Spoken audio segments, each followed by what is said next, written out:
It's the Herd on ESPN Radio. Wherever you may be, however you may be listening, thanks for making us part of your day. Presented by Progressive Insurance. All of our guests via the Subway Fresh Take Hotline, simulcast on ESPNU. It is great to be here on a Monday. I'll be in Chicago tomorrow at a Cubs game, seventh inning stretch, singing that, but off the air. But then I'll be back on the air Wednesday, Thursday, Friday. So tomorrow they're flying me to Chicago. I'm not sure why I couldn't do my radio show and fly to Chicago. But the city in which I live has very few flights directly to anywhere. So basically I have to take tomorrow off to get to Chicago so I can go to Wrigley Field, the greatest venue in the history of American sports venues, and sing the seventh inning stretch. And I can't sing a lick, so that'll be awful.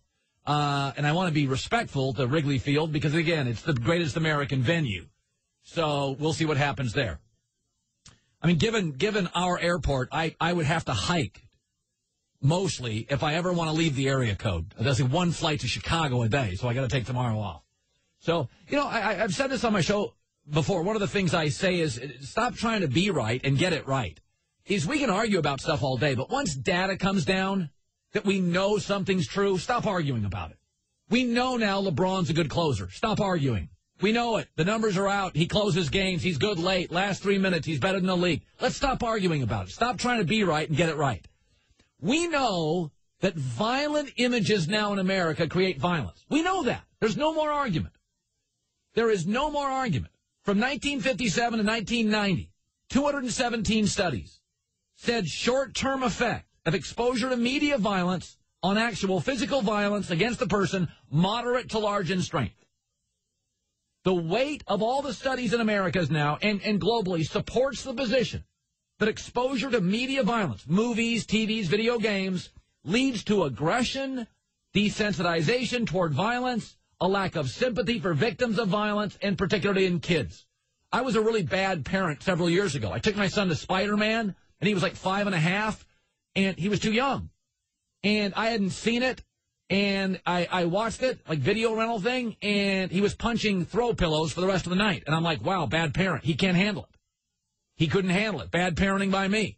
It took about 5, 6, 7 days to get him out of it. He just couldn't stop punching stuff. We know that violence with video games, we know violence movies, violent images will affect men, especially men of lower IQ, especially men of lower socioeconomic means. But men, doesn't affect older people, doesn't affect women as much. Men, 17 to 27, who, by the way, statistically commit the most crime in America. Okay? So, what can you and I do about it? Not much outside of our house or neighborhood. What can the FCC do about it? What can the government do about it? What can major corporations like this one do about it? Take a stand. But, Colin, the artists need to express themselves. Really? Like I can't live without Chris Brown, Reservoir Dogs, Grand Theft Auto. Maybe we're a little more like Canada. More heavily legislated with a lot less violence, especially against women. Of course it's absurd. I said it last week that Ray Rice got a paltry 2-game suspension for decking his girlfriend. It's disgusting. It's appalling. It's repulsive. But it's happening all over our society now. Go to a football game and watch a fight. Will anybody stop the fight? No, you idiots grab your iPhones and record it and cheer it on. Desensitized to violence. Because American corporations making so much damn money off violence don't want to stop the profits, don't want to stop the commerce. And the NFL sent a horrible message. Now, it should be noted duly that the National Football League and the NFLPA tell kids over and over, symposiums, rookies, players, don't hit people, don't hit women. But they can't handle themselves, like my son couldn't handle Spider-Man. It doesn't matter what the message is. If you are allowing violent images in a society, Canada does not. They have less violence. Again, you can have, what was it, Nancy Reagan, don't do drugs campaign. But if they're coming through the borders, if they're coming through the doors, people of often lower socioeconomic means and lower IQs, often, not always, primarily, not exclusively, can use. So you got to stop the images. It doesn't matter what you say at a rookie symposium, NFL. It doesn't matter. You have to show now, because you can't control the entire culture, you have to show that if you do this, you're out of the league. Paychecks stop. Like so often, many things in America, once the money stops, the action stops. But this is a systematic issue in America today. There is just too much violence everywhere. Movies, video games, images, commercials. And you know why it won't stop? Because people make too much money off it. It's just a major problem. I won't take my kids to an NFL game. I won't do it. It's too violent. There'll be a fight. And nobody will stop the fight. They'll get their iPhones and they'll record it so they can put it on YouTube or some sports blog and get a $20, get a $30, $50 bill. I mean, of course what the NFL did is disgusting. But I watch it all through society, and I'm repulsed by it. And what's sadder is we have every piece of data which absolutely definitively confirms that violent images, especially among young men, create violent activity. Do better, this corporation. Do better, FCC. Do better, government. The victims are often smaller people, women, violence against animals. It's just horrible. And it's everywhere. As far as Ray Rice, it's disgusting.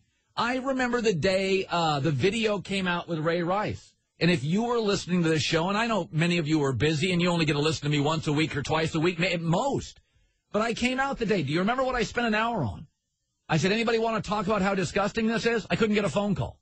We are so desensitized to it now. When I brought up Ray Rice, when we had actual video, I couldn't get a call. I couldn't get a call. Couldn't get a call. In 2011, Ray Lewis acknowledged there is so much violence, not only among players, but in the stadiums, that if you went on strike, Ray Lewis said he was afraid what would happen to all these young men. Watch how much evil, which we call the crime, watch how much crime picks up if you take away our game. Why do you think that would happen? There's nothing else to do, Sal. I don't know if he's right or not. Certainly dramatic. But this is such a big national problem. Violence against kids, women, other adults. We are completely desensitized. And I know I sound like, old guy, but, I just watch what happens to our neighbor to the north and their more rigid legislation on what can go on TV and radio and video games, and they don't have the violence issue. And young men, we know this statistically, they commit more crime, they commit more violence. When you go to a stadium, they have security there. It's not for the 75-year-old lady that goes to a baseball game. It's not for the 59-year-old dad with kids that goes to an NBA game. It's for 24-year-old guys. We have the data. Let's figure it out. Let's do something. Cut off the profits. I thought it was a couple of weeks ago, a sports blog that's been highly critical of me, but I thought they made a great point, and I gave them credit at the time. Deadspin, I thought had a very, somebody sent me an article by Deadspin, and they had a very comprehensive column on the fact that why is Floyd Mayweather and Chris Brown and hip-hop stars with these vulgar lyrics and historic actions against women, why are they allowed on this corporation? Why are they allowed anywhere? Why? Unacceptable. And we've made mistakes. I don't get it. I just do not get it. Lakers finally have a coach. And I don't like David Ortiz, but you can't deny this. That dude is interesting. That team's terrible. He's fascinating. David Ortiz is, and not a lot of baseball players who are fascinating. Sport doesn't market very well. That dude's fascinating. Guys love to snack. Think about snacks. A lot are terrible for you. Here's something that's not Nature Box. Nature Box has changed the way people snack. They're great, and they're good for you, and they're delivered for free. Eating healthy is important. There are tons of snacks. The family will love them. They have over 100 different types, okay? You're not going to find them in stores. You got to go to naturebox.com/Colin and enter my name, Colin, in the promo code. You'll get, listen to this, 50% off your first box plus free shipping. That's naturebox.com/Colin. Naturebox.com/Colin. 50% off your first box plus free shipping, and they're great. Spanning the globe next. I will say this is that I would have given Ray Rice half the year off. But how does it feel to be at the mercy of someone who thinks a random text is more important than your life? Someone who takes their eyes off the road while speeding along in a 3-ton hunk of steel. Freaky, right? Well, why not just ask them to stop? Or better yet, volunteer to text for them. It might be a little awkward, but believe me, we'll live. Learn more at stoptextstoprex.org. Brought to you by the Ad Council and National Highway Traffic Safety Administration. There's going to be another idiot to be violent. The key is images society allows to its citizens. The fewer images that are allowed of violent nature, the less violent activity by 17 to 25-year-old men. Public defenders will tell you that once a man hits 31, the crime rate plummets 70, 80, 90%. So whether you give Ray 2 games or 8 games is not going to stop another thug from hitting a woman. It's not. I believe in strong penalties just because I do get him out of the landscape. But in this country, the issue is too many guns, too many images. Combine that with fewer places to put people who are mentally unstable. That is an absolutely lethal combination. Fewer mental health facilities, guns to whoever wants them, go to your local gun show, violent images. It's not one, it's all 3. Stir, rinse, and repeat. ESPN Radio presented by Progressive Insurance. Pick from a range of coverage options with a Name Your Price tool to find a price that works for you. Let's span the globe. We do it every day at this time. We call it our daily sports page. Spanning the globe to bring you the constant variety of sports. Spanning the globe. Well, it's one of the strongest Hall of Fame classes of all time. Greg Maddux, Joe Torre, among those enshrined at Cooperstown. Jerry Krasnick, ESPN.com senior baseball writer, joins us. What stood out to you the most yesterday? Well, Colin, a few things. Frank Thomas just completely losing it. You don't see that very often, but I don't think, other than Bill Mazeroski, I've seen a guy more emotional about going into the Hall of Fame. I thought Tom Glavine gave a great speech. It was funny. He paid tribute to his parents. Joe Torre had the most eloquent close to his speech. It was very incredibly written at the end. Unfortunately, he forgot George Steinbrenner's name, and he's beating himself up over that. But anybody who has to go on that stage in that situation, it's kind of hard to blame them for an oversight like that, I think. What do you make of the new Hall of Fame voting rules that reduce a player's time on the ballot from 15 to 10 years? I kind of like it. What do you think? Well, Colin, I kind of like it in a way that I think it gets rid of the torture that a guy has to go through from waiting for 15 years. And most people say, hey, if you can't decide on a guy by 10 years, he probably doesn't belong in the Hall of Fame anyway. I think the one problem with this is they have to get rid of the rule that says writers can only vote for 10 players a year, because now you're being squeezed. They're on the ballot for shorter, and we're limited. If I want to vote for 15 guys, I can only vote for 10. So I think they have to get rid of that limit and let us vote according to who we want to vote for, as opposed to being stuck with a 10-man limit each year. Good stuff, Jerry. Thanks. Thanks, Colin. Los Angeles. Lakers finally hire a coach, Byron Scott. Dave McMenamin, ESPNLA.com. How will that land, Byron Scott as the Lakers coach? It's already going well in Los Angeles. I think the fans feel like he's the right man for the job. There's certainly a lot of Laker pride coming out, certainly from the mentions I'm getting on Twitter, and the comments Byron made to ESPN.com's Ramona Shelburne last night reflected that. Basically, he said this is about Laker pride. This is about having a certain standard when you put on that uniform, and he feels like he'll be able to create an ally in Kobe Bryant, where Kobe's not the only disciplinarian in that locker room. Byron is backing him up through his coaching, and they have these two strong voices trying to get everybody else in line on that team. What is Byron Scott's coaching style, Dave? Certainly defensive-minded, one of accountability, one who certainly pays attention to details, and and one who has the championship credentials, winning 3 championships with the Lakers back in Showtime era to back it up. So you put that together, and you have someone who commands respect. And that's something that, maybe there was a bit of more of a laissez-faire atmosphere going on with the Lakers coaching staff last season. Dave McMenamin, ESPNLA.com. Thanks, man. You got it. Tampa. I know he drives people crazy, but in a sport that doesn't market its stars very well, David Ortiz makes headlines virtually every other weekend. Now he ticks off the Rays as the Red Sox snap Tampa's 9-game winning streak as he homers and takes, a good 45 seconds to get around the bases. Tom Jones, WDAE in Tampa. There's just something about Tampa and Boston. Didn't they get in a brawl a couple of spring trainings ago, Tom? A couple of spring trainings ago, and there was an incident last month where David Price and David Ortiz got into it over the similar type of thing that David Ortiz thinks he's bigger than the game. At least that's the way the Rays see it. Look, there's no question he took his 12 time getting around the bases yesterday.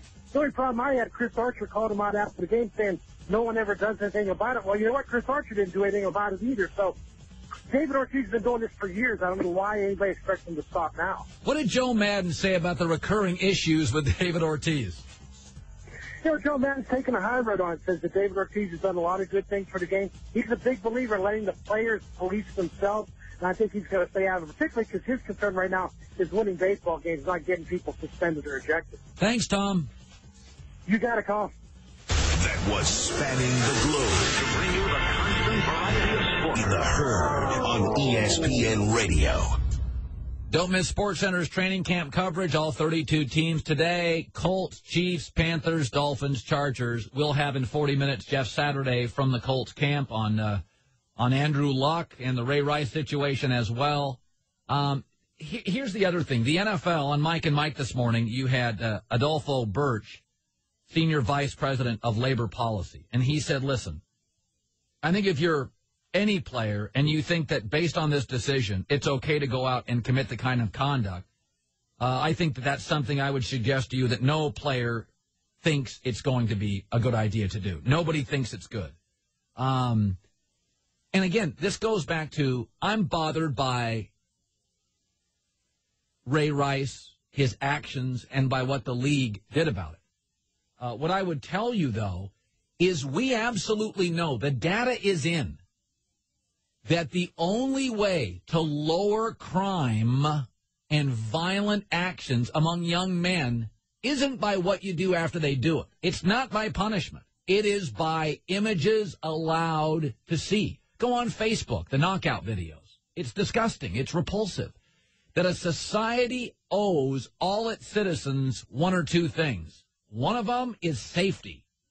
And because physically men are stronger than women historically, we know that on average, that a government and a country owes women protection from more violent men, and they tend to be 17 to 27 years old. And we know that giving them a stronger penalty won't stop the action. We know that images create the action. All the studies are in. All the data has been done. Moderate to strong connections, violent videos, violent movies, violent images, violent television, violent commercials, and violence. It's all in. There's no reason to argue it. It's all in. So I think that comes down to corporations, who we hoist up and celebrate. It comes down to the FCC, what they allow.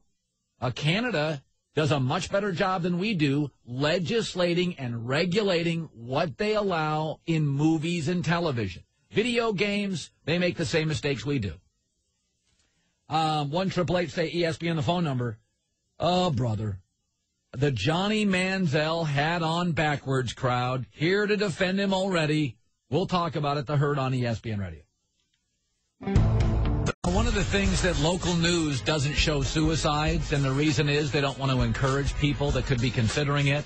We don't show people running on the fields at sporting events. If you watch ESPN or Fox or NBC, CBS, and somebody runs on the field during a football game, they don't show it because they don't want to encourage people. So clearly images matter. They can encourage or discourage people to do things. We know that. Images matter. So if you have a society filled with violent images, young men prone to more violence and crime will struggle to maintain, good judgment. We know that. The data's in. So whenever I see a situation like Ray Rice, it is so beyond Ray Rice's vulgarity and violence. That's part of it. But that will happen again today 1,000 times in society because we simply allow certain things. And I get these emails. How tyrannical do you want to be? It sounds incredibly tyrannical. What? Regulated gun ownership is tyrannical? Australia has some. Canada has some. Are they tyrannies? I mean, regulated television and movie violence is tyrannical? Canada has it. They seem to be doing well. They have a highly educated citizenry, on average more than ours. We have better hospitals, we have better universities, but we have better funding and more people here, and more of an ability to create massive infrastructures than Canada. So, in these situations, I said this, dumb guys tend to like violence. That's just the reality. The numbers are the lower the IQ, the more prone you are to like violence. If you go to the upper deck, and you watch the fights at stadiums, they don't happen nearly as often at the 50-yard line seats. Is that we know this, the data's in. Lower IQs are more prone to violence. And, prisons not filled with really smart dudes. That doesn't mean there's not exceptions, but we know that as a matter of fact and data. And so there are certain people that are born certain ways, and they don't have the functionality or the ability to control themselves when allowed to see certain images. And, I think on a macro level, corporations, the FCC, and the government have to do a better job. Because you can't allow things and then have a rookie symposium and say, well, they're still doing it. The death penalty does not lower crime rates. Even the fear of death does not lower crime rates. So whether you suspend Ray Rice 2 games or 8, there's going to be another player to do this. 5.5 million women are abused every year. 50 to 70% of men that abuse women also abuse children. Okay, those numbers are far greater here than other societies because of what we allow. Images, violence, TV, movies, video games. It's not that way in Amsterdam. It's not that way in Germany. It's not that way in Canada. And clearly messages matter because if they didn't, we would just show suicides on local news and we would show fans running onto the field. But we don't because images create issues. People are often encouraged or discouraged by them. Glenn, you're in the herd on ESPN Radio. Go ahead. Yeah, Colin, I just wanted to say, we don't know exactly who the death penalty or the threat of the death penalty affects out there. Guys may know that the death penalty is out there and they're not going to do something on that line. Certain crimes deserve certain penalties. If you kill somebody in a certain way, you get the death penalty. If you deck your girlfriend, you get a certain penalty, whether it's a deterrent or not. Right. There's a certain penalties for certain crimes. End of story. Ray Rice should have got a half a year, just like you said. And that's it. That's what you do. Hardy, the guy coming up, I know he has a trial or something coming up for domestic violence. What's he going to get? Is it different because he was convicted? I don't know what's the status that the NFL's going by. If the bottom line is if you hit a woman, you get a penalty. It doesn't matter whether it's going to deter people. Right. It still should be 8 games. Yeah, no, we agree on that. I said it last Thursday on the show. I said it's just remarkable to me that marijuana gets you a year suspension and decking a girlfriend gets you 2 games. Like there's some things in America I just don't understand.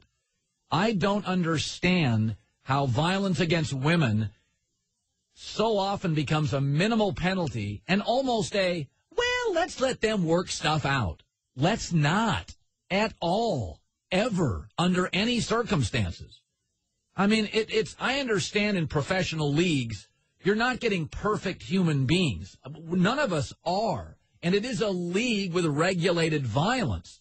But there is just a zero tolerance policy on violence against women.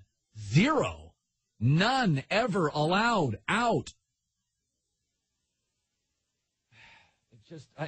They're just, again, I'm not trying to be a moralist here on any of these issues, but it's just remarkable. The data's in. Less violence everywhere.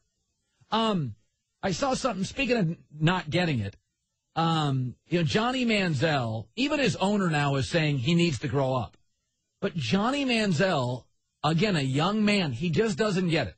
Here's Johnny Manziel acknowledging that rolling up money in a bathroom in Vegas looked shady, admitting that parties every weekend during camp looks bad. Johnny Manziel was once again defiant. I don't think there's anything wrong with me going out and having a nightlife and having a social life. I mean, I am 21 years old, and I do like going out. I mean, it was the off season. It's free time for us, and if I want to go out and hang out with my friends or go to nightclubs or do things like that, then I think that's within my rights to be doing that. And I think there's other guys throughout the league that are doing that. And I'm not trying to compare myself to anybody else, but I think that's within my rights to be doing that. He just doesn't get it. Derek Jeter has been partying for 20 years, respectfully and behind closed doors, understanding how big he is and having a certain level of self-awareness. I always love a guy who's like, I have a right to free speech, and we have a right to punish you based on what that speech is. You don't have a right from repercussions for your speech. Go ahead and yell fire in a crowded movie theater. See what happens. Have a slur during a radio show. See what happens. Johnny, nobody's saying you don't have a societal right to have a good time, but you're a franchise quarterback. Derek Jeter's had a great time for 2 decades in an energized city with beautiful people everywhere, and he's dated all of them. But it's not in the news. He's respectful to his employer. Even Jimmy Haslam came out. It's like, dude, part of being a star is having the self-awareness to know what stars can't do in public.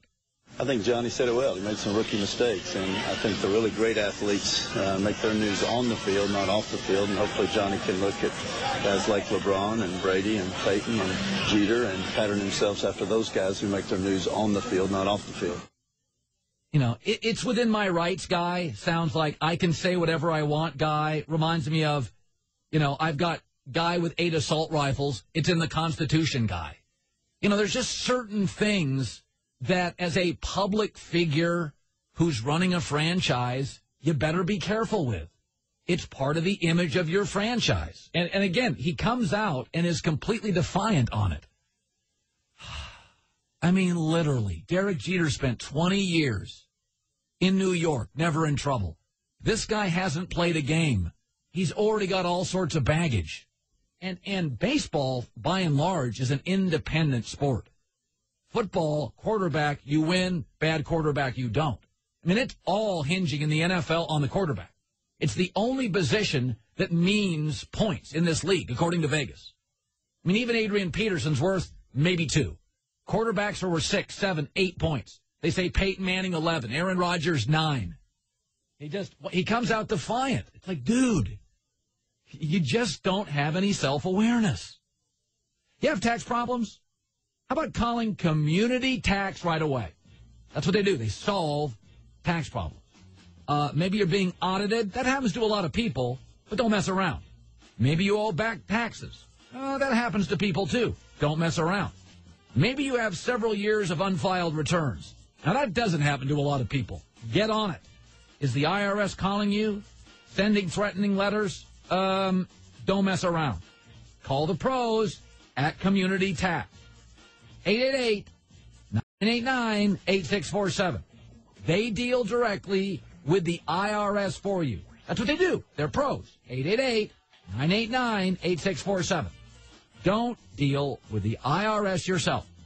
The good folks at Community Tax are, and they're standing by to help you right now. Call in the next hour. You'll get half off your tax investigation. That's up to a $250 value. Community Tax solves tax problems. 888-989-86. Things I don't spend a lot of time on Twitter. I spend no time on Facebook. I spend no time on MySpace. I don't think it matters. In my industry, Bob Costas, Al Michaels, Jim Nance are not on Twitter. They've got nice careers. They're doing fine. I'm not a big believer. You can't monetize it. It's a lot of trolling. It's free. Anything that's free in any country, you get the free crowd. Go to a radio remote a lot of times. The guy's sitting overnight in his knapsack for his third coffee mug. I mean, it's just the reality. I don't spend a lot of time on Twitter. Apparently this weekend it was all worked up. on Ray Rice's situation, obviously 2 games is not enough. They're just, as Glenn said, there's just certain things in society. It's just like without arguing. I mean, obviously 2 games for what happened is not enough. But I think it's a much greater problem. And, you know, one of the things that I'm really bothered with, I'm not bothered by it, but it's so true. The way you can tell if somebody's going to be successful or not going forward is how do they deal with change? Like whenever I get, like on Twitter or an email, somebody that's reluctant to change, or when we acknowledge that, you know, there are things Canada does better than us, or there are things, for instance, Europe does better than us. They were in on the cell phone long before we were. They have lower incarceration rates. They have less violent crime. More people speak a second and third language in Europe. Now, some of that's because you get on a train and 20 minutes later you're in a different country. But whenever you say that, less educated people always fall into this camp. Well, then why don't you go move there? No, they're moving here. They're moving here, Jed. Okay, Jethro, they're moving here. So you better figure it out. And as a country, we owe our citizens to find the best stuff in Australia, Germany. Germany's economy is better than ours. It's a better run economy than ours, where they have manufacturing jobs for the working class, and then the industrial side for the higher-end men and women. Germany's economy is how you do an economy. Some of it is because they're smaller. They do it better than us. Let's acknowledge it, figure it out, mimic it, and borrow. Every comic borrows from every other comic. Why can't countries borrow from other countries? Look at Canada. Don't be insecure. Acknowledge that Canada does some things really well. I'm going to tell you something. Toronto may be the model city in the world on how to run a major city. Toronto is about as well as you can do it. It's cleaner than New York. It's more sophisticated than a Chicago, which is a great city. Toronto is how you do it in North America. Nobody does it better. Let's figure out what they're doing. Let's bring their people down here outside of Rob Ford and mimic. We'll take all of it except Rob Ford. Sam, you're in the herd. Calling from Australia, the wonderful world of Australia. Sam, nice to have you on. Good day. Go ahead. Hi, Colin. Great to speak to you. I really enjoy the show, and I listen every week. Oh, great. I just heard you talking about violence in society in America, and in particular about what's allowed to be shown and what's on offer for youth in America.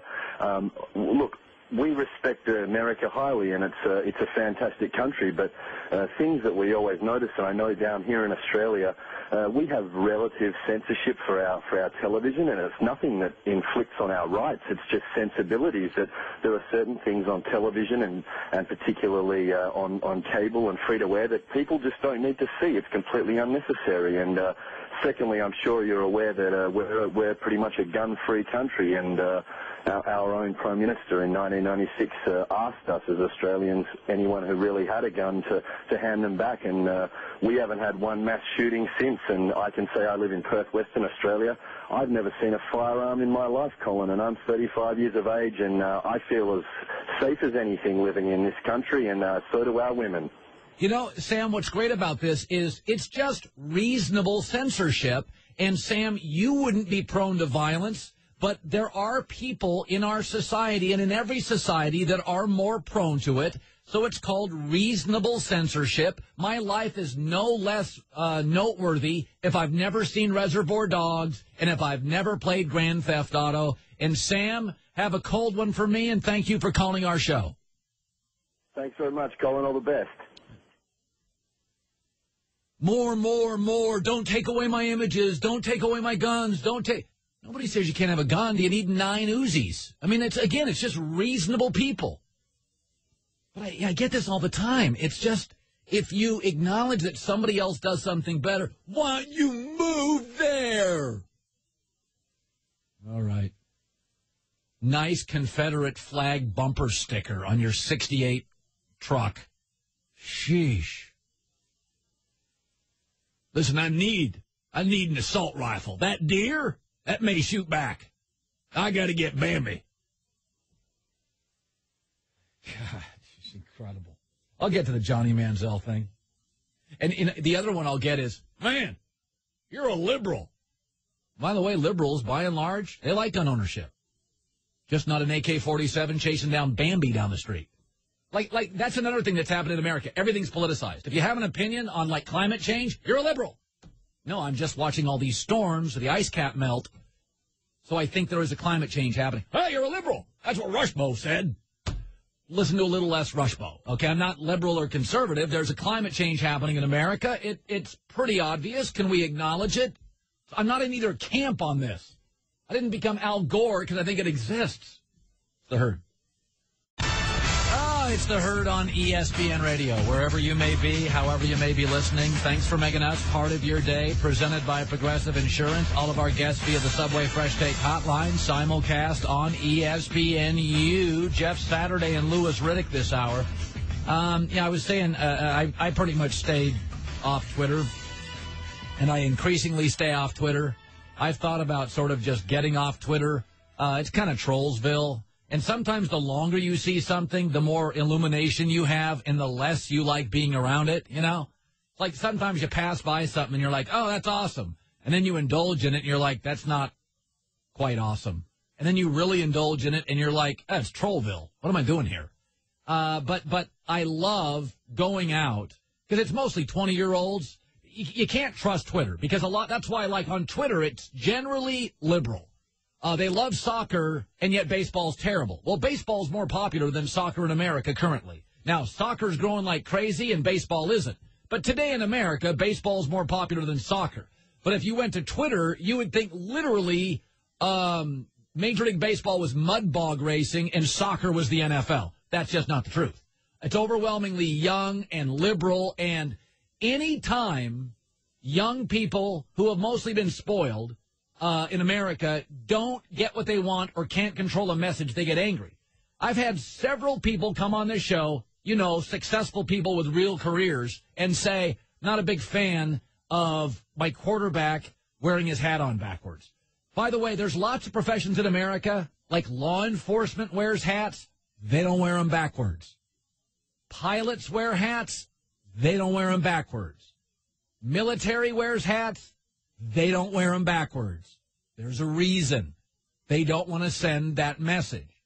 You young guys who get tats and drive certain cars and wear certain clothes, going out on a Friday, Saturday with your boys, why do you drive that car, get that tat, and buy those clothes? To send a certain message. But if you wear the hat backwards, you don't like that you can't control the message. The truth is, you look like a punk, a frat boy. Now, everybody's done it a few times. I clean my garage, hat backwards. There's a couple of shelves I bang into. I'm cleaning my car, hat on backwards. I'm sweating like crazy. But does it define me? No. I smoked a joint in college. I'm not Jeff Spicoli. If you get drunk once, it doesn't define you as an alcoholic. But there are certain people in the NFL that are defined by the hat on backwards look. Matt Stafford of the Lions is currently the one quarterback in the league that is hat on backwards guy. Mechanically sloppy, way too loose, almost 2 picks per game in the NFL. Tony Romo for several years, no longer, but for several years, was hat on backwards guy. Not an isolated picture like Tom Brady, but like was defined by it. Would do press conferences in it. What was Tony Romo? Too loose, in crisis, bad judgment. You can find a picture of Tom Brady or an Aaron Rodgers. They're not defined by it. In fact, Brady's defined by his actual hair, not a hat. It's perfect. Steve Spurrier, who's, I don't know, probably a little more successful than 99.9% of my audience when it comes to creating quarterbacks, had this to say about hat-on backwards quarterback. I heard that guy, Colin, Cowherd, the Herd show. He said, I don't like it that Tony Romo wears his hat backwards on the sideline. And, he said he ought to wear it like Peyton Manning, normally. And I sort of agree with him. Quarterbacks, everybody's looking at them. They need to be sharp. They need to do things right. Young guy, you absolutely send a message with the tat around the bicep, the car you drive, the rims, the dress, but you don't think the hat on backwards sends a message? You're a hypocrite. And let's be honest, 25-year-old man, You can't rent a car until you're 26. We won't allow you as a society. So you're somewhere between an animal and a houseplant. We can't even categorize you as a human yet. So we're not really interested in your opinion on franchise quarterbacks. At this point, you're a fern. You're not even a full-time tree. You're not even a coffee table. You're just an end table. You're half. You're a third. So, well, Ken Griffey, yeah, at a home run derby, Ken Griffey wore it backwards. How often does Jeter? You know, the guy who's maturing with rings. Not Griffey, a super talent, one of the most immature guys despite his talent for years. So I don't like the hat on backwards thing. I think it defines Matt Stafford. Don't like his game, love his talent. I thought it defined Romo. Love his talent, didn't love the end of the game decisions. Johnny Manziel all weekend, hat on backwards. It's now defining him. By the way, Russell Wilson, forward, Kaepernick, sideways. What's the difference between the two? Kaepernick's more talented. Judgment in close games, Kaepernick's is worse than Russell Wilson. Jeff Saturday's live from Colts camp in the Herd on ESPN Radio. All right, you know, it's funny. If the Colts right now, Jeff, want to pound the football, that's their new thing, right? They want to pound the football, double tight ends. Chip Kelly, Philadelphia and Oregon, runs the no huddle, fewer injuries. They play kind of fleet football, space football. If the Colts, Jeff, want to pound the football, isn't that problematic for an incredibly thin offensive line in Indianapolis to begin with? Well, I think that all comes from the head coach of what they're looking for. You know, do you want this kind of the smash and dash, which is what I would like to, you know, look at Chip Kelly, right? They're gonna hit you in the middle every now and again, but most of the time they're gonna be dashing outside. They're gonna let their offensive line be athletic, get down the field, get on the legs of defensive linemen and try to cut block linebackers at the second level, but they want to run and get going. When you're talking about the Pep Hamilton style, he wants to be downhill in between the tackles a great deal. He wants Richardson to be able to pound it and Bradshaw to get up in the middle to slow down that defensive rush as the third and fourth quarters hit. So it's just a different philosophy. I don't know that one produces more injury than the other, but I would say from the Colts' perspective, they got to find a way to make that interior part of the offensive line the best part of the unit for the offensive line. They got two good tackles right now. Costanzo, I would say, is probably better than guys out on the outside, but interiorly they have to get better if they want to compete when it really counts, which is in the playoffs. I'm a huge fan of Andrew Luck. Where does he need to improve, in your opinion, Jeff? I'd say this kid's remarkable. I mean, it's hard to really critique too much of his game. He is a very tough-minded football player. You watch him, he gets up, he doesn't complain, he takes a lot of responsibility and accountability, even for things that you know aren't his fault. I have a lot of respect for him as a young football player right now.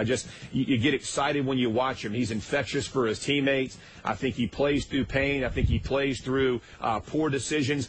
You know, he'll take them on his shoulder and say, look, I shouldn't have done that. I'm going to be better next time. And you appreciate that. I think for him, going from year 2 to 3, it's decision-making. He's cut down his interceptions almost in half. It's when should I not take a sack? When should I not take a hit? When should I get rid of the football and learn to play the next play? I think those are the things that you begin to tweak because now you're comfortable in the offense.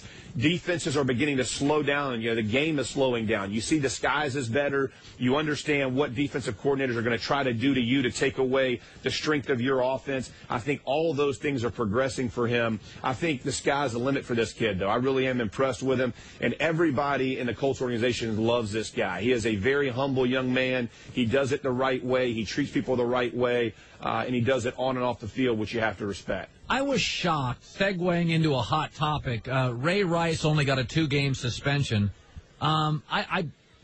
Generally I trust my instincts. My first thought when it came down recently was, wow, that's not much. The NFL is going to take heat for it.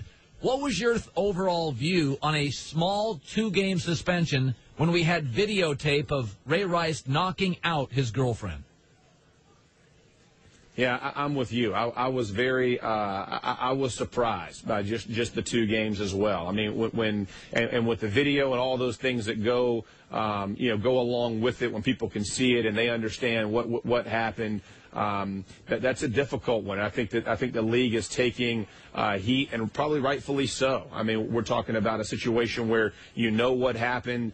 You saw what happened. I know that Commissioner Goodell talked about that Ray's wife came and pleaded the case as well. But at the end of the day, I was like you were. It didn't hit me right as well. But ultimately, the league is responsible for what they deal with, and Commissioner Goodell will answer for that. When you look at the league, Jeff, do they do enough to educate players on domestic violence? I've never been in those preseason meetings. I've never been in these rookie camps. Do they do enough? Yeah, they really do. I will say this about the NFL and the NFLPA. They do a significant amount of work of trying to diffuse situations, whether that be you leave, whether they give you someone to call, whatever opportunities you have to exit the situation. That's what they're always trying to get you to do, is see this thing happening and avoiding it and avoiding the situation altogether. When you feel something's escalating, they'll talk about the pressures that are going to come on as the season goes on and progresses, what type of pressures you're going to feel as a player, what type of pressures your wife or spouse or significant other feels. And they really do a decent job of having conversations of, this is going to happen. At some point in your career, the stress is going to mount. There's going to be an argument. Things are going to get out of hand. Here are the ways that you have to diffuse a situation. And so I think ultimately they have done a good job of trying to promote safety with players and making better decisions in that way. I know we've had a few situations this offseason that it has come up and shown, and that's not good for our game. I mean, as a group of men, we need, I do believe that we are role models, and we need to show men that you don't handle situations that way. And what happens on the field stays on the field, and when you leave that field, you become a person who is under control and understands how to control themselves and their actions. By the way, the Colts owner, Jim Irsay, was handing out hundies this weekend. I hope you scored some. What's kind of the feeling regarding Jim Irsay now in the Colts organization? Well, I think it's just going through his battle. We were familiar early in my career that Jim, he was very forthright that he had battled this addiction before, and so it's kind of reared its head again. This is the first time he's really had any scuffles or any kind of situations outside with the law that have become really public knowledge. But it's just helping him through his addiction. I mean, this is something that not only NFL players face, but society as a whole. When you're talking about medications that are easily available and all those things, it's a tough situation. And hopefully he's getting himself on track. He's always been very generous to this community, and I think he's beloved here because of what he does do for this city and this area. And I think people are pulling for him to get healthy, get right, so that his life and his family with his girls and the direction this organization continues to head in the right way. Super Bowl champ Jeff Saturday at Colts camp. Good seeing you, bud. Appreciate it, Colin. Have a great one, man. Call an email. Hat on backwards doesn't mean anything. All right, then why doesn't Obama, who, by the way, will do it playing a game of pickup, won't do it at other times when the public can see him? Nobody's saying you can't wear your hat on backwards. Everybody does it. Every guy's done it. But there's a reason you don't see it from pilots, law enforcement, the military, or any major college or pro football coach in the middle of a game. It sends a message. You're a frat boy. And you don't want a frat boy running your $1.4 billion franchise. Nobody's saying you can't do it, but when it starts to define you, it's a loose anti-establishment look that doesn't play well with grown-ups. And being a quarterback in the NFL is a grown-up job. By the way, what's the big demographic for Hat on Backwards? Dynamite Dan Stanzik back on the show after a long sabbatical doing other dumb things that didn't matter. What is the overwhelming demographic that wears Hat on Backwards? Overwhelming. Young males. Who are not allowed to rent a car in this company. Since when have we ever gone, let's go ask young males? You're not allowed to rent a car. If you don't have a will, the court could dictate what happens to your property and minor children. Don't let it happen. It's National Make-A-Will Month. Call or visit LegalZoom today for special pricing on wills and living trusts. They've been helping people and families protect themselves for over 13 years. They do the details that you don't have time for. It's National Make-A-Will Month. Get on it, fellas. Don't forget to enter Colin in the referral box at checkout. Protect your family and future at LegalZoom. Not a law firm, but can provide legal help through independent attorneys and self-help services. LegalZoom.com. Really interesting, and we're all prone to hypocrisy, but don't you find it really interesting that the same people who argue that you don't have a right to take away our violent images or my video games or violent movies, the same guy that's like, hey, you just show the images. If people can't handle it, it's their problem. You're that guy. If you're driving around right now and you're that guy, you should have any image you want on TV, any movie, any violent video game. You're the same conservative who emailed ESPN and were outraged when Michael Sam kissed his boyfriend on TV. Oh, I thought you could have any image. Oh, as long as you agree with it. So you called and complained about a nipple on TV and Michael Sam, and your poor baby at home couldn't handle it. But you want the violent images because your kids sit in the basement, you don't parent, and they play awful video games all day. Or you take your son to awful, violent events. That's okay. But if Michael Sam or a nipple shows up, you're outraged. Man, the hypocrisy runs deep. The same conservative guy, and I'm a fiscal conservative, that wanted the Dixie Chicks fired for criticizing the president, but defended Hank Williams Jr. when he ripped the president. Just acknowledge you're a hypocrite. You're outraged by Michael Sam. My son can't see that. But you let him go downstairs in the basement and play violent video games all day. That's okay. But the kiss thing, that'll disrupt his life forever. The boyfriend's kissing, yeah, that is way over the line. But Grand Theft Auto, that's terrific. We're all hypocrites. I can be a hypocrite too. But I do think overwhelming in our society, we have massive violent images everywhere that Australia and Canada don't allow, and they have less violence. And, I'm not anti-gun. I'm pro-gun ownership. I'm not pro-AK-47 ownership for citizens. That seems to me fairly reasonable.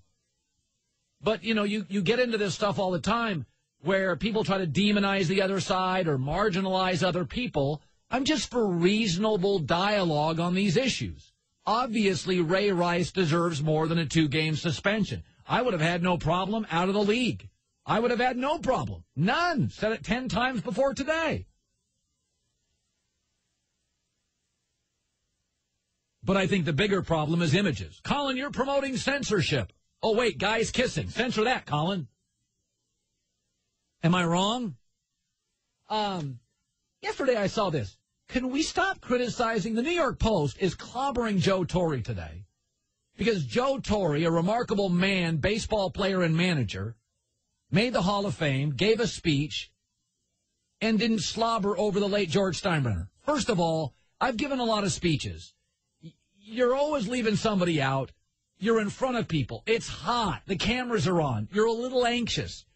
You see the Oscars. People go up there. They've got 70 seconds. Rap. Hurry up.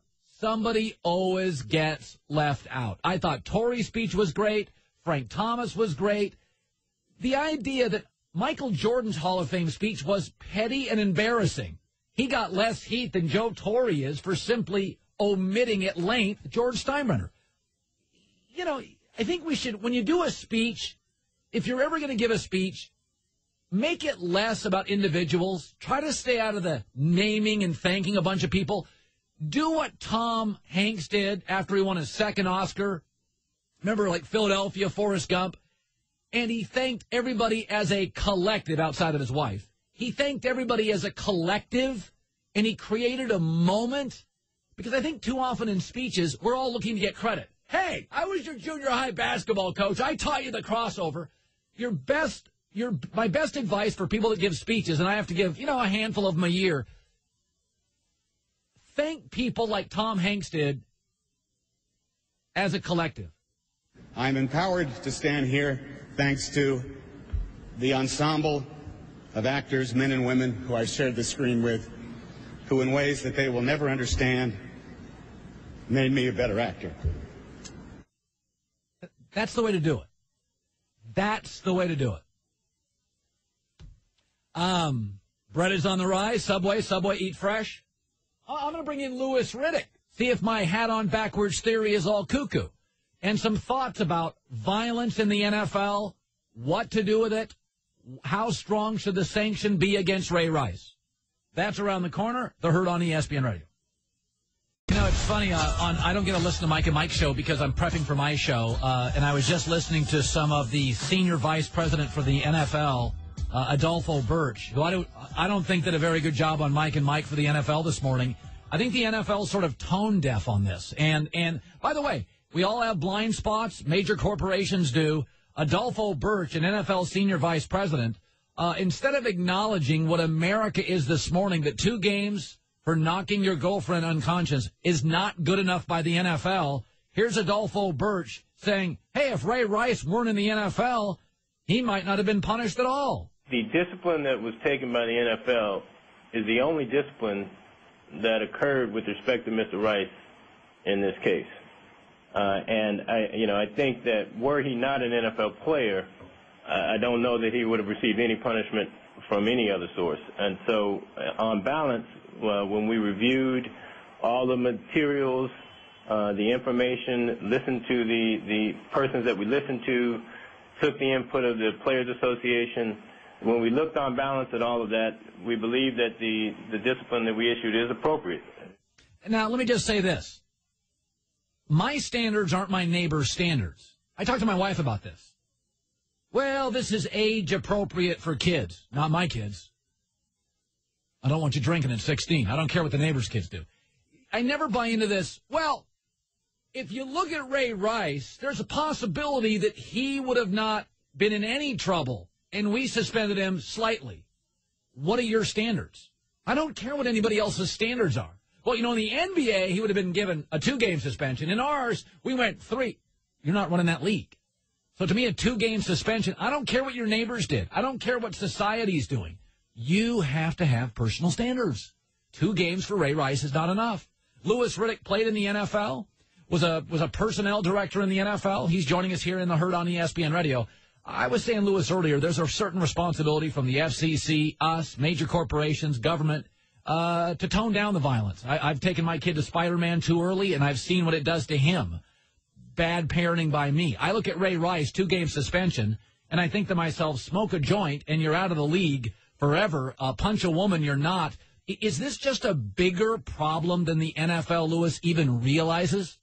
Yeah, you know what? I see that there has been an increase in a lot of these, what I like to call nonsense type of transgressions that really are just, there seems to be a lot of guys who are making bad choices at a time where, Colin, the education and awareness that is out there concerning a lot of these issues is really force-fed to these players. Oh, absolutely. I mean, you literally, and I've said this numerous times, you have to consciously make a choice to be a screw-up today, in professional sports in particular, and even in society in particular, because the messages are out there all over the place about the decision consequences, type of relationship and what it means and what it can cost you.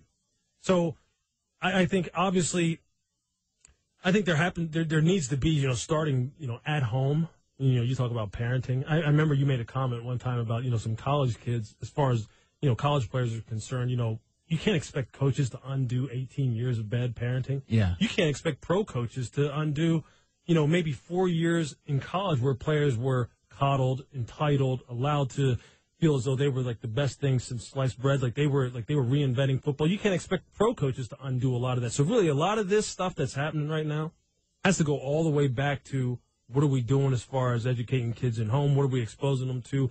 What are we doing as far as teaching them about decisions and consequences? And then that continues in college. And then, early on in an NFL player's pro career, the league is trying to be proactive as far as teaching these guys, hey, look, make good decisions, and this league will take care of you forever.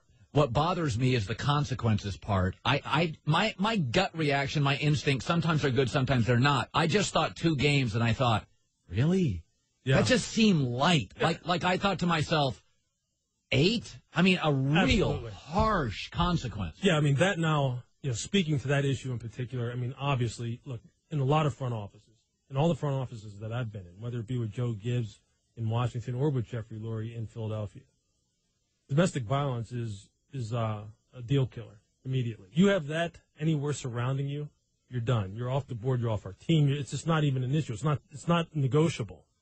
So that being said, to get only 2 games where it was really up to the commissioner to hand down whatever. I mean, he had really the leeway to do whatever he wanted to.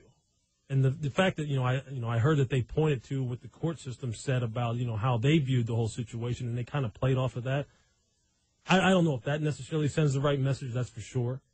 2 games does seem very light, especially considering the fact that within front offices around the league, again, a lot of times if a guy has this kind of issue, you won't even let him in the door. You won't even touch him. So how do you only suspend him 2 games? It very much so is contradictory. Louis Riddick joining us, the Herd on ESPN Radio. I always get flack for this. My hat on backwards theory. Yeah. You're a mature guy. I'm probably much less mature than you. But I've got this one thing where I sound like grumpy old man in the hardware store. Mm-hmm. We present images with what we wear. You always wear a suit. You look like $1 million. You go hat on backwards as a quarterback, it bothers me. Now, Tom Brady's done it once at practice, but it doesn't define him. Mm-hmm. It defines Matt Stafford. It defined Tony Romo. 2 guys in crisis who make a lot of mistakes, can be sloppy, it's too glib, it's too flippant. I saw Johnny Manziel wear it this weekend. He has a right to do it, but it bothers me for a franchise quarterback. Sure. It bothers me. Am I out of my mind here? No, and most people will try and counter that argument with saying, hey, look, he's not committing any crimes. Right. He's not breaking the law. He's just letting him live his life. Well, you know what? That's just not – that's not really the way it works in the NFL, especially at that position. Perception is reality. There is a certain responsibility that comes along with being an NFL player and obviously with being a quarterback. Oh. So whether you like it or not, and I said this on Twitter the other day. I said just because someone isn't breaking the law doesn't mean that their stupid behavior or their immature behavior is not a distraction and is not counterproductive to what people are trying to do as far as building a team. Constantly having to talk about Johnny Manziel is a little bit of a problem. It takes away from the fact that maybe players want to answer questions about how their season is going to be in Cleveland, how their defense is going to be, how the offense is looking, how they view their schedule, how they view any number of things, how they view the new head coach, the new system. They don't want to be talking about, well, what do you think about what Johnny did out in Vegas? What do you think about what Johnny did here, Johnny did there? And Johnny needs to recognize that with his title as the quarterback in the future, face of that franchise, there's just a certain image that it's not that hard. It's not that hard to kind of do the right thing. What bothers me, Louis, is that he's smart enough to know better. Sure. That this is not a kid that doesn't come without a high standard of education, right, a stable family. He's doing it just to prove a point, which would scare me if I'm a general manager, coach, or owner. Absolutely, and he already said that. He already said, look, I know I made some mistakes. The owner has admitted that he's made some mistakes and that he needs to change. And that being said, exactly, he knows that there's probably a better way to go about doing this, and a better way to go about putting off the right message, putting off the right image. Look, one of the greatest examples in the league, he doesn't play quarterback, but J.J. Watt is a perfect example to me of how to do it. If you want to get paid in this league, and you want to stay in this league a long time, and when you're done in this league, have a plethora of options for the rest of your life, just do it like he's doing it. It's not that hard. You'll have plenty of time afterwards, if you don't want to do anything else with your life and you've made enough money, to go ahead and mess around, do whatever you want. But just in this short window of time, there's plenty of blueprint out there as far as how to do it, not draw negative attention to yourself, the Tom Brady's, Derek Jeters, and just in professional sports in general. It annoys me like crazy to hear people just use the excuse, well, he's just being himself. He's just a little bit immature. He's only 21. That's really not an excuse. Not when you're doing this. Not when you have the responsibility of being the face of a franchise. It's not an excuse anymore. Scout, executive, personnel director, couple of different teams. Our guy, Louis Riddick. Good seeing you. You bet. Yeah, maybe I'm not so crazy on that. It's funny. It's funny how it works, isn't it? We want things to be simple, right? Save time, save money. It's kind of stuff you can get behind, I can get behind. A lot of people at ESPN making the switch to Nature Box. Nature Box has revolutionized the way people snack. They're great, and they're great for you. And they're delivered for free. Okay, they're not in the grocery store. The last box I got, loaded with snacks, put them in my office, opened the door, said, have at them. You should have seen the people around here. Okay? You're a family man, like me, a lot of snacks. I don't want my kids to have them. These are healthier snacks. A lot better than a bag of chips from a vending machine. It's called Nature Box. They have over 100 sweet, spicy, and savory snacks. You got to go to naturebox.com/Colin. Select your choices.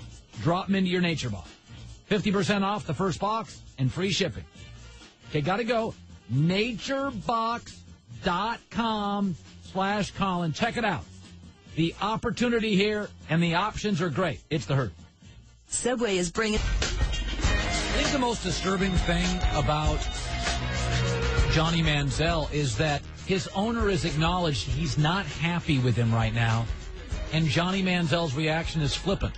Stephen A. Smith has issued a statement in regards to something that was said on First Take Friday, and Stephen A. Smith came out and said it was an egregious mistake on my part. And I know Stephen A. and consider him a friend and really like Stephen A. And have for years. I've leaned on him. He's come to me and asked questions. I've leaned on him. I consider him a friend. I really like Stephen A. And I don't love everybody, but he's a guy I like.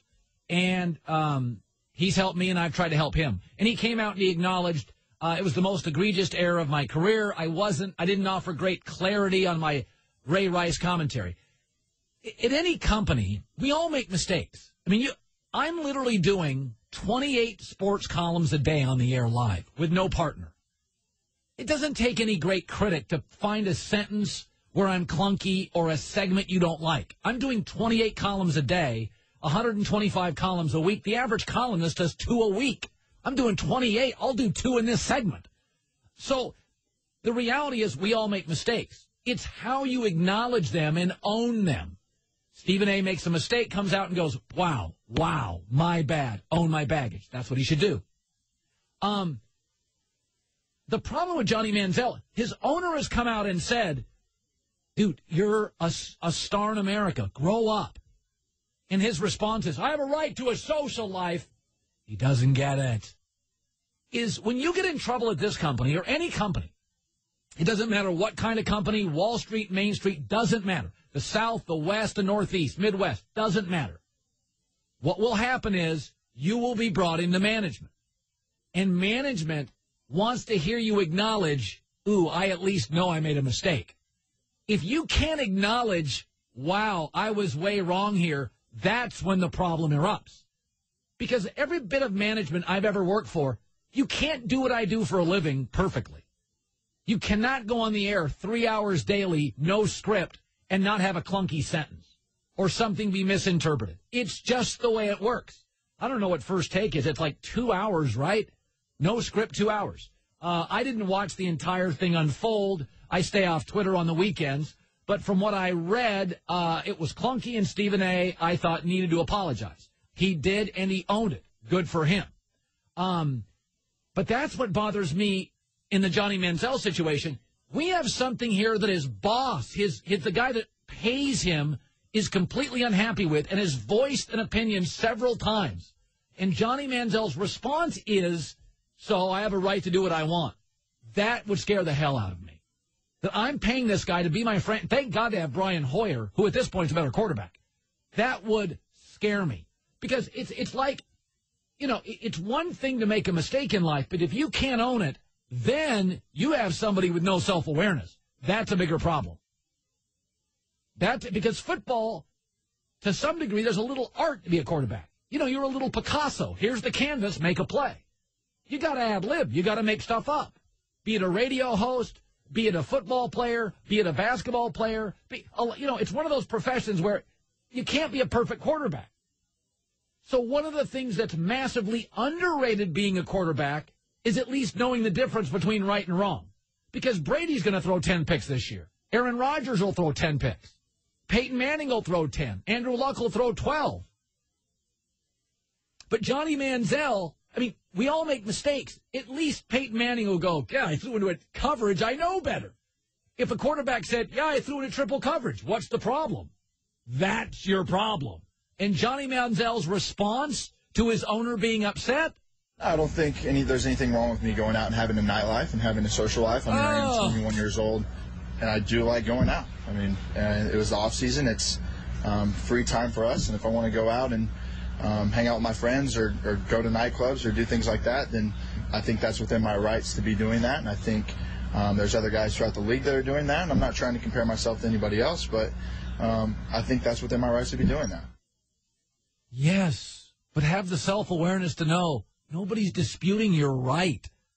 Derek Jeter's had fun for 20 years. He's got the self-awareness to keep it under wraps in his room. I have a right to go to a strip club and get bombed every night. Every night. There's nothing in my contract that forbids it. Word would get out, not a good look. But I've got a right. The Herd brought to you by Mobile Super Motor Oil, live from the Public House in Chicago, Wednesday. Choose Mobile Super for long engine life. Lakers have Byron Scott as a coach. That's good to see they got one before the All-Star break. Voice of the Lakers, John I. It's the Herd on ESPN Radio. Wherever you may be, however you may be listening, thanks for making us part of your day. Presented by Progressive Insurance. All of our guests via the Subway Fresh Take Hotline. Simulcast on ESPNU. You know, it is interesting with the First Take apology this morning that we, radio is different from Sports Center. That radio, I ad lib. I go 3 hours, I ad lib. Sports Center's edited and crafted, and people are reading words. And that over the course of time, I thought in this instance with First Take that I wasn't comfortable with the words spoken by the Stephen A. on that show, and I thought he needed to kind of step up and acknowledge his mistake. But it was interesting. A week earlier, in a separate incident, the Tony Dungy situation was interesting because people literally, many people in the media, and I disagreed with this, took the word distraction and made it bigotry. Is if you remember just a week ago, and I argued this, is that Tony Dungy was marginalized as a bigot, in which I overwhelmingly disagreed. That Tony Dungy simply said, based on how the media will interpret Michael Sam, it is possible it could be a distraction. Of which I said, yeah, it's possible. It is possible. People said, what about Michael Vick? Michael Vick was an incarceration issue. The NFL's been dealing with that for 20 years.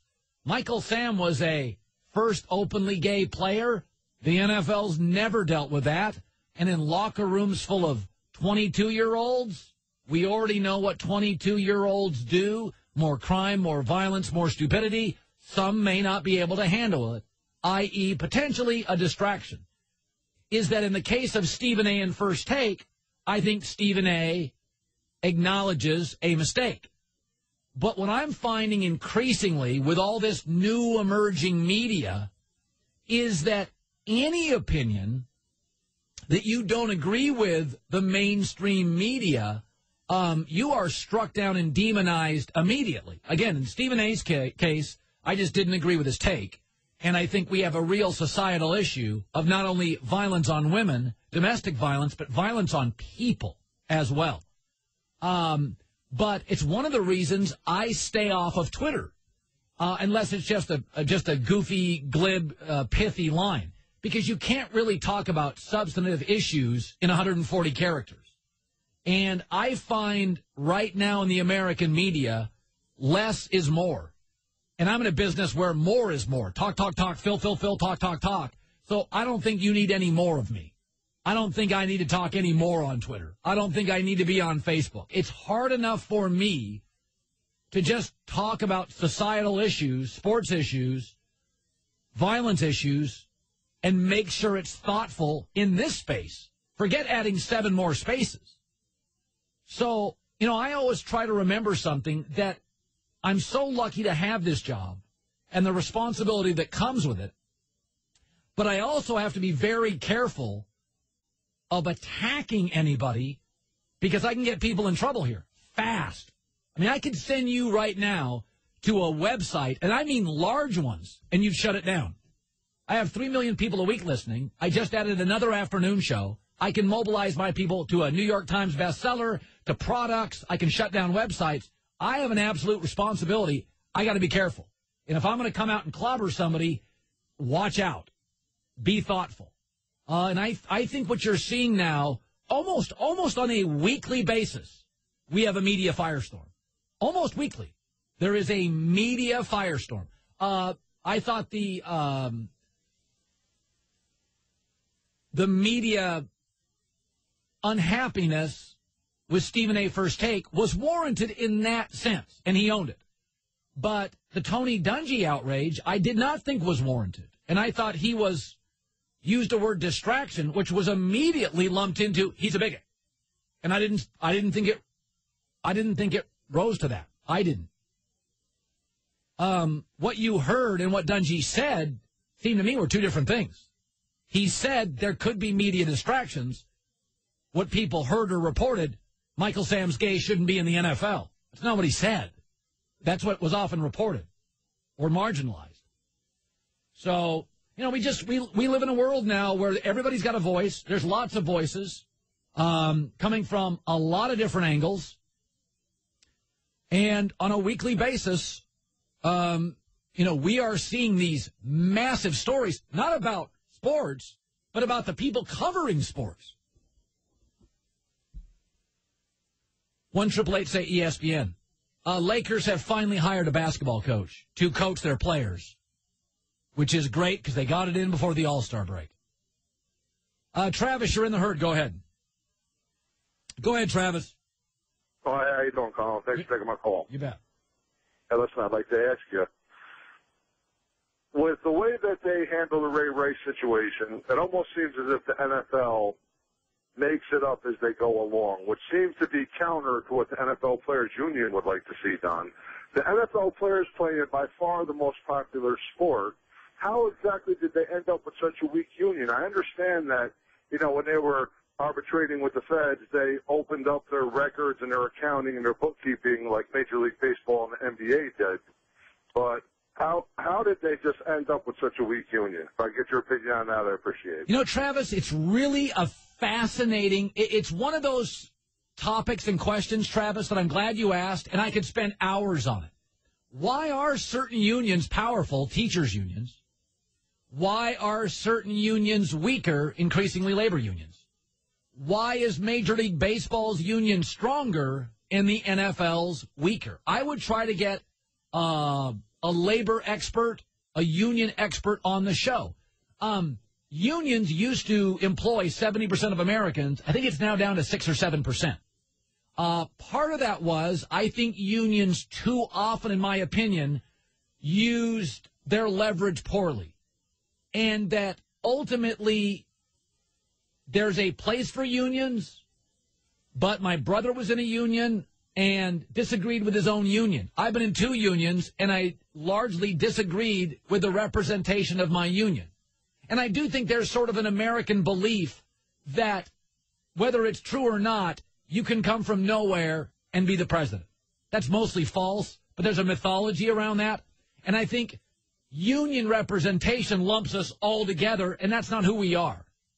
We're not socialists. We fight against it. That's why Obama has a lot of the Obama critics are, he's European. He's not us. He's not what we're about. We're about the elevation and ascension of the individual.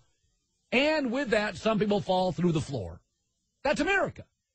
Our ceiling is unlimited, but we don't have much of a safety net. Good luck. Canada, hey, we're going to limit the ceiling, but nobody falls to the floor. And so the mythology or the reality of America is we don't like to be lumped together. Limited. Hey, I don't need a union. I can make more. Chances are sometimes the union makes more than you can make.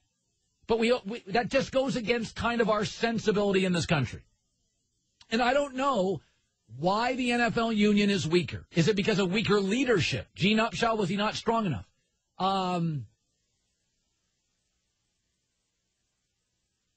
It could be based on, ask yourself this. Why is baseball always reluctant to change, but the NFL culture is willing to change week to week? NFL will change rules right in the middle of the season. I mean, and I have asked NFL general managers several. Why is the NFL, even though a bigger business right now than baseball, always willing to change, and baseball's not? And you know what they told me? Because NFL owners were never called the national pastime. They've always seen themselves as chasing baseball, even though now they've pulled away. Baseball, even though they're falling behind, sees themselves as the American royalty of sports, somewhat delusionally. So the culture of the NFL is, let's catch up to baseball, even though they're miles ahead. The culture of baseball, even though they're miles behind, is, we are royalty in America. Royalty tends to be reticent to change. Alex, you're in the herd. Go ahead. Thanks for calling. Hey, Colin. I just wanted to throw a conspiracy theory at you. What if the NFL is looking at it as drugs are going to impact the players in the locker room, whereas an influential player beating his wife is not going to? Well, I would say this. Even the NFL is very aware of PR, Alex. Even if the NFL, strictly on public relations imagery, if that was the only thing they worried about with Ray Rice, they would have done better than 2 games. To me, it's a blind spot, perhaps, that even when an NFL representative came on Mike and Mike this morning, it's a blind spot. They don't see how outraged some Americans are by it, yet their penalties remain minimal. And all corporations have blind spots. All people do. All marriages do. I do. You do. I don't think the NFL quite understands how they're perceived with this issue. That's how I see it. Lakers have a coach. Hey, I'm surprised they're not lined up for a Swaggy P. Want to coach Ed Davis? Step right up. Guys love to snack, but most snacks are terrible for you. Here's one that's not. Nature Box. Okay, it's changed the way you may look at snacks, and it's delivered for free. Okay, eating healthy is important. I talk about that all the time. A lot of snacks your family will love and are good for you. Nature Box features over 100 snacks you won't find in stores. Got to go to naturebox.com/Colin and then enter the promo code Colin. You'll get 50% off your first box plus free shipping. That's how much they like the product. They're basically giving it to you, and they know you'll order another one. Naturebox.com/Colin. It's the herd. ESPN Radio is presented by Progressive Insurance. Pick from a range of coverage options with a Name Your Price tool to find a price that works for you. I saw the Lakers hired a coach over the weekend. They didn't have a roster completed, so I don't know what the urgency was to hire it. A lot of people were outraged that they didn't hire somebody fast enough. John Ireland's the voice of the Lakers. What were you making of it when they waited and after the draft and didn't hire a coach? What did it say to you? First of all, you waited. I mean, you came back too early. You were in California last week, right? Yep. All right, so we've got the Sterling trial going on out here. Now the Lakers have a coach. The Angels you left too early. You should have hung around a little while longer. So what is it? What Byron's known as a defensive guy. Is that his sort of thing? Colin, if the first 10 words out of his mouth don't include the word defense, he's out of his mind. That's the one thing that the Laker fans have been clamoring for since Mike D'Antoni was hired. Defensively, the Lakers were embarrassingly bad last year and to a degree the year before. And that's the one thing they need more than anything else. So I think Byron is going to say the word defense and emphasize defense in every interview you hear him do. When you look at this roster and how it's assembled from Carlos Boozer to Ed Davis, short contracts, is it not acknowledging, hey, we just want to be more entertaining this year, but we want to get most of these guys out of here within a year or two? I think I think that's fair. I think it's acknowledging mass flexibility.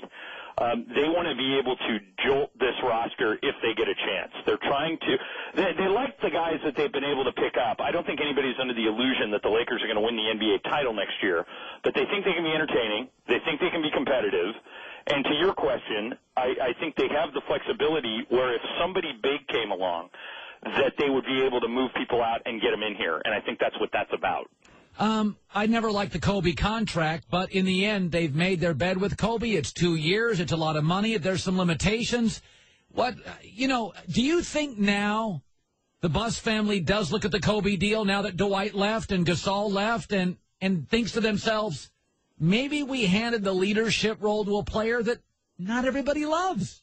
No, I think completely the opposite. I think that hovering over that decision was the death of Dr. Buss. And Jeannie and Jim looked at that and said, what would Dr. Buss do? When Magic Johnson looked like he was at the end of his career when he got diagnosed with HIV, Jerry Buss handed him $25 million on a lifetime contract. I think they looked at Kobe and they said, look, we believe in you. We believe in your talent. You've delivered us and helped us deliver 5 championships. We think we may have 1 more or 2 more in you. And they gave him that contract. I can tell you this, Colin, they believe, and you can disagree with it, and I think you will, but they believe that Kobe is still a top 10 player in this league. They think he's going to surprise everybody. They love his work ethic. They think that the injury situation has been overblown. They think he's healthy. They're hanging this team on him. They think that he can carry a team the way he did 3-4 years ago. And I think most people that cover the league think the opposite, think that there's no way a guy who has a fractured knee and a blown-out Achilles can do that. But the Lakers think he can. Yeah.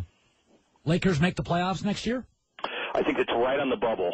I think they could, but the question you got to ask, if you're a Lakers fan, is which one of those 8 teams that made the playoffs last year would be coming out? All those teams either improved or pretty much held even. So it's going to be a really tough nut to crack. I would say it's a coin flip, but you're probably a no. You think no? Well, I just have to see Kobe play. My guess is he's a 17, 18-point-a-game guy. He hasn't been a great defender for years, but I just don't know how good he's going to be. I'm guessing Kobe will always shoot his way to 20 a game, right? Yep. But if he is just now a shooter and that's it, and he plays, let's say, 60 games, 58, which is reasonable, I don't think it's a playoff team. I think they believe he's going to play 75, 80 games, sure, and that he's going to be what he was 2 years ago. Oh, boy. So it depends. You could be right. And by the way, on the Byron Scott thing, back to your original question, I think this was about fit, Colin. I think that they needed somebody who checked the most boxes. They needed somebody who was tied to the Laker legacy. They needed somebody, a former NBA Coach of the Year, that would understand what he's getting into. I would compare it to, I think what they're hoping in a best-case scenario was when Joe Torre went to the Yankees, remember he had 2 or 3 other jobs where he was just okay. The Yankees thing fit. And yesterday he went into the Hall of Fame. When Pete Carroll got the USC job, SC believed he knew what he was getting into. He'd been fired by the Jets, fired by the Patriots, and the fit just took off. I think the Lakers are hoping that Byron, because this is his dream job, will be the fit. And it's not going to be immediate. He's probably not going to make a splash in the first couple of years, but they think that down the road he may be the guy to wear the suit, and that's what they're hoping for. Hey, you have connections. Can you get me a Swaggy P jersey? Absolutely. By the way, I'm not even going to put Young on the back. I'm going to put Swaggy P on the back. I'll make you a deal. If I get you a Swaggy P jersey, will you wear it on the air one day? I'll hang it in my office forever. I literally you got to hang it on the set. Nobody goes in your office. You don't even go in your office. Okay, it'll be part of my show for a day. All right. I'll work on it. All right. Thanks, man. All right. Have a great day. All right. Well, they got the coach in before the All-Star game. That's the bonus. Are we still in July? We're still in July. I still have a lot of days off this summer. I'm really committed today, but I'm off tomorrow.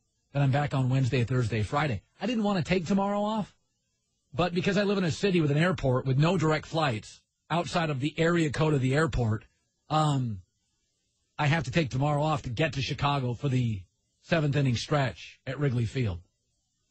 I mean, I didn't want to take it off. It's like I can do my show and get to Chicago, but apparently I can't with just a major headache. So I'll tell you, you don't have to say the NFL's the best league or whatever. You can like other sports, but man, did I notice something this weekend. Next, The Herd on ESPN Radio. Welcome back to Herd on ESPN Radio. Good stuff today, folks, on a Monday. Lewis Riddick, Jeff Saturday, John Ireland. Let me give the radio credits before I even play the tape. WEEI Boston, WDAE Tampa. There, I got them out of the way. I don't even know why I have to give those. It's so stupid. Like those places could shut us down. You heard those idiots doing the morning show at EEI in Boston? They should can those losers anyway. You always got to give radio credits here. Like Howard Stern never did it. He's on the air. One of my pet peeves. W98.6, Clovis, New Mexico's classic rock station with this little parody bit we got to give a credit to. Lucky you have a station. The home of Stairway to Seven. I mean, every loser radio station, if I play a 2-second clip, I got to get... Yet every one of their guys on the air rips off my monologues every day, says it's his, and doesn't pay me a single penny. So there's your 2 radio stations. Yeah. A Boston one where they should redo that morning show because it's a bunch of pigs on the air who say horrible things about women. And then some station in Tampa, anyway. So David Ortiz, baseball's lousy at marketing. There's lousy, okay? So there's occasionally you get a guy who just markets himself. Manny Ramirez was just like a walking sandwich board. The guy was the best, right? He was unbelievable. And Yasiel Puig doesn't speak English in America, but he's unbelievable. 3 triples Friday. David Ortiz isn't my favorite cat. Kind of suspicious that he hit 800 in the World Series, yet nobody else can hit over $180. Whatevs. But the point is, the guy is interesting. And he gets people all worked up. And he hit a home run against Tampa down in the Rays, stadium, and even listened to the Tampa Bay play-by-play guys as he took the slow walk around the bases. Play the tape. Tossed the bat away nonchalantly and then jogged around the bases. And he wonders why he gets drilled. Yep. Yeah. And I wonder why he continues to drill. And that's what he did. Hit another home run. Chris Archer, the guy who surrendered the taters, which, by the way, I hit the home run. I'll celebrate how I want. It's on you. Get me out. I never understood this visceral reaction to Jose Canseco and David Ortiz and Manny Ramirez and Yasiel Puig and the bat flippers. Get me out. Oh, sorry, couldn't. I'll celebrate how I want, said Reggie Jackson and anybody who can hit a long ball. So the pitcher, Chris Archer, couldn't get him out. Instead goes out after the game and starts criticizing David Ortiz. When it comes to him on the field, I don't know what makes him think that he can showboat the way he does, and then nobody retaliate, nobody look at him a funny way, or nobody pitch him inside.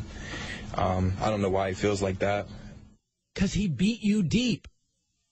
Sorry, it's Manny's stage. It's Reggie's stage. It's David's stage. Get people out. Brian McCann of the Yankees last year with Atlanta wanted to be the commissioner of baseball behind the plate. I'll do what I want and take my time around the plate. You will not tell me what to do. Aaron Boone talked about this.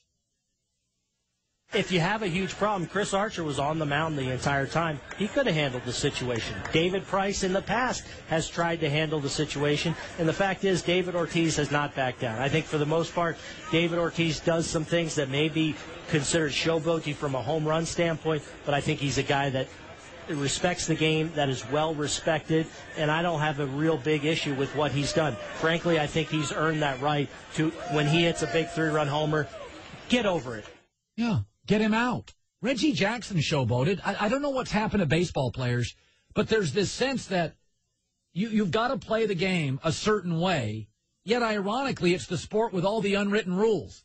Well, what's the certain way when nobody quite understands all the unwritten rules? Kurt Schilling would come on this show. His unwritten rules were different than Aaron Boone's. So it's like, get me out. If you can't, I'll take as long as I want. Apparently last year, Ortiz took 34 seconds to round the bases. Okay. Are we in a hurry here? This is a sport where dead presidents and sausages run around the outfield. Like we're in a hurry here. Pitching change after pitching change after pitching change. God, it drives me nuts with baseball. Get David Ortiz out. Oh, by the way, that was WEEI and WDAE. Let's sure we give those radio stations credit, though they use our audio every day and never give us any. By the way, did Howard Stern give anybody credit for 20 years? He's still in the air, right? Just bought a home in Boca for $54 million cash. Yeah, it hurt him. Ryan, you're in the herd. Go ahead. Hey, I'm okay with David running around the bases kind of slow, but I wonder if a pitcher, every time he got a strikeout, went and high-fived his first baseman and the third baseman, would be okay with that? Well, he's on the mound by himself, so I think it would be kind of odd to run over to shortstop and high-five a guy. But if he wanted to, that would be okay because I struck you out. Again, stop trying to control other people.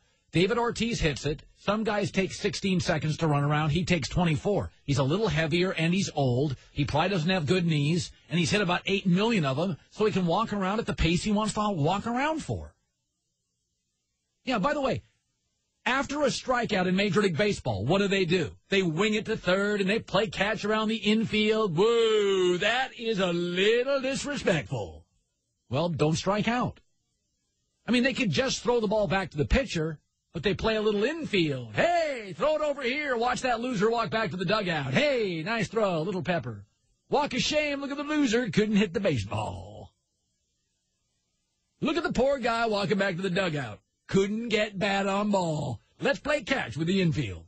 All right, fine. That conversation brought to you by WEEI in Boston and WDAE in Tampa. Seriously.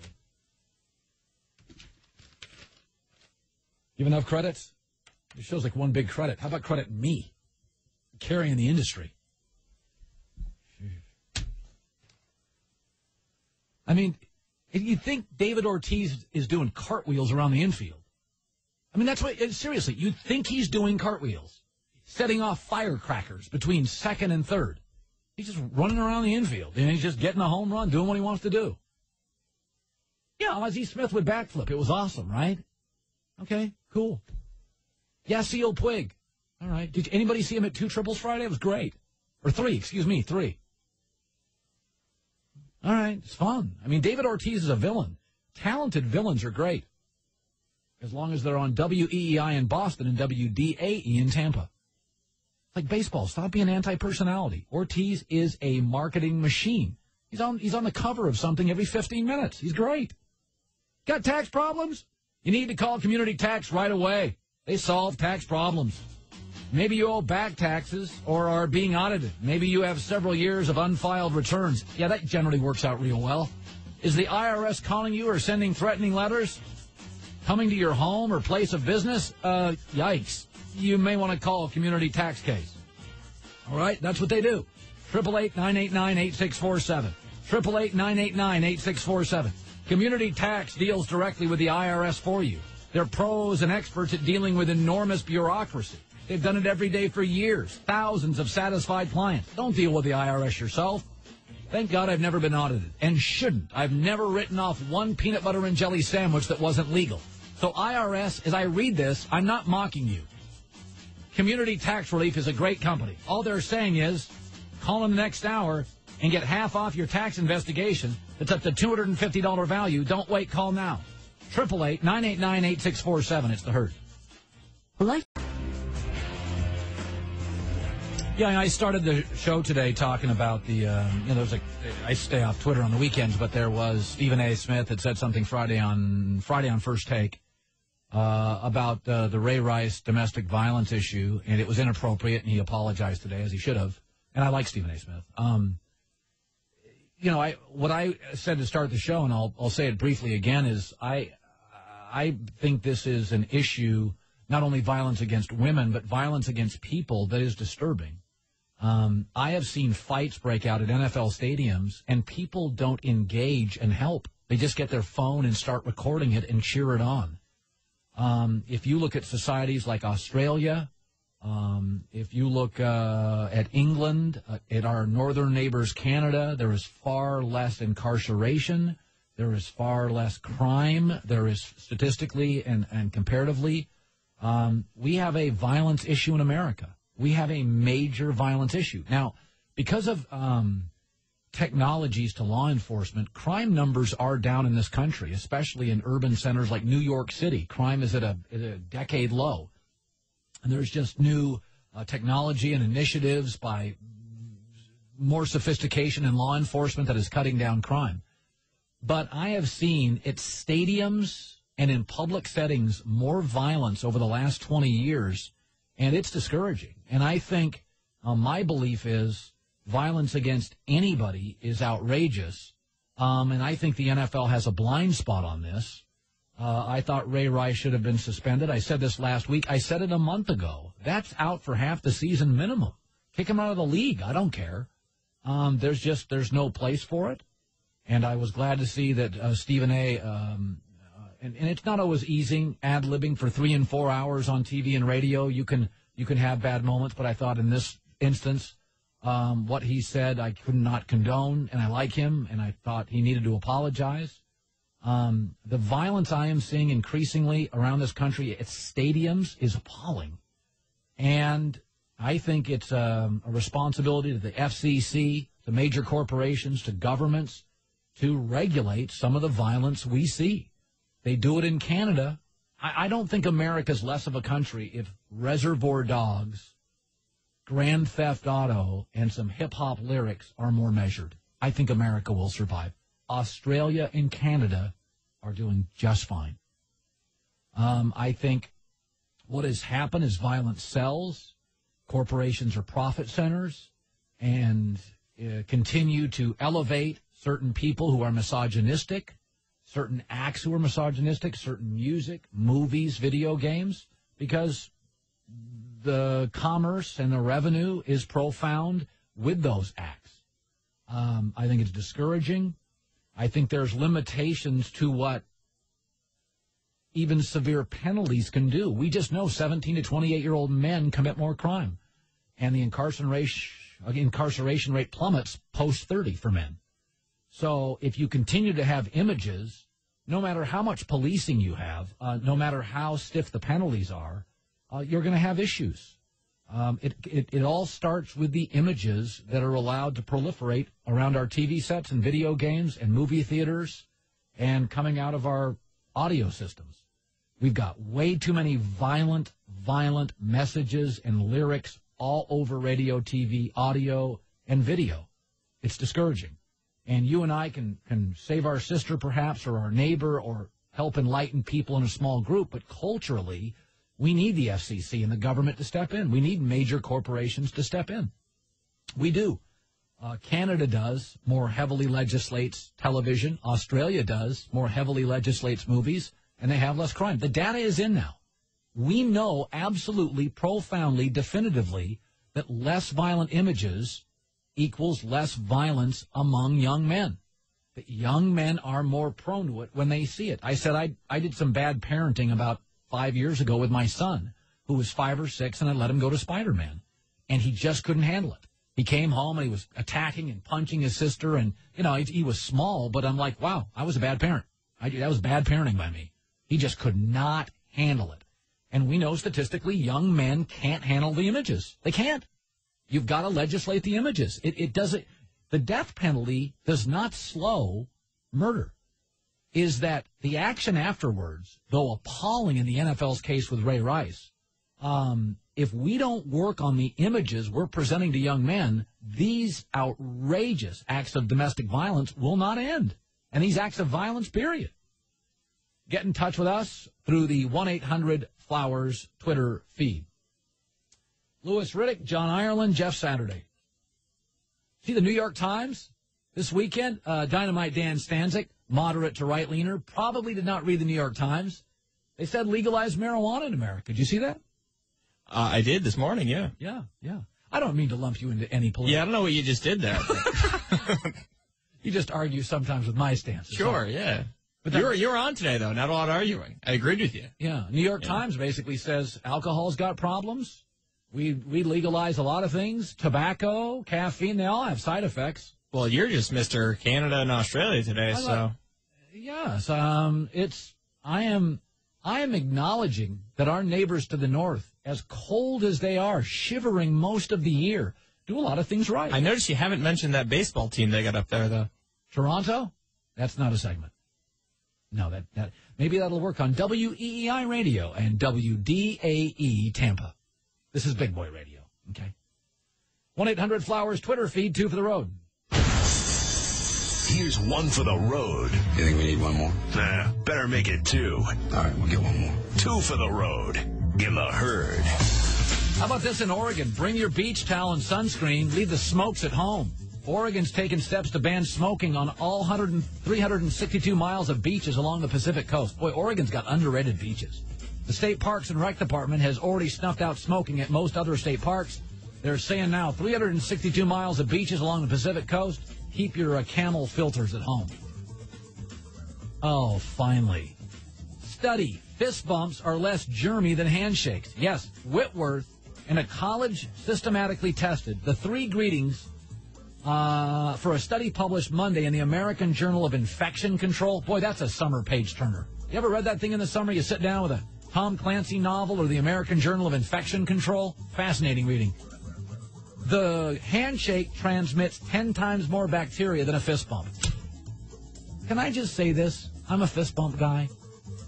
Not to be a snob, not to be a jerk. I still like you, but there's just no reason to shake hands in America. I hold 2 hands, my wife's and my son's crossing the street. Outside of that, no interest whatsoever. So they're saying now that if you fist bump, you don't have that stuff secreting from your knuckle pores, and you can just fist bump and nobody gets sick. I did say secreting. I don't even know what that means. It sounded perfect, though. I'm sorry to lump you into political persuasion, Dan. I'm Dynamite Dan Stanley. Yeah, you seem real torn up about it. Okay, I'm off tomorrow. I have to fly like an hour away, so I have to take the whole day off tomorrow from this radio network. Do I have to give any more radio station credits? I'll be snowshoeing to Chicago. So I don't know why I can't just do the show and fly there, but apparently I can't. I'll be at Wrigley tomorrow, and then Wednesday at the Public House, which I can't wait for, live remote. All right, everybody, we'll see you. It's the Herd. Wendy's presents Life Hack number 20.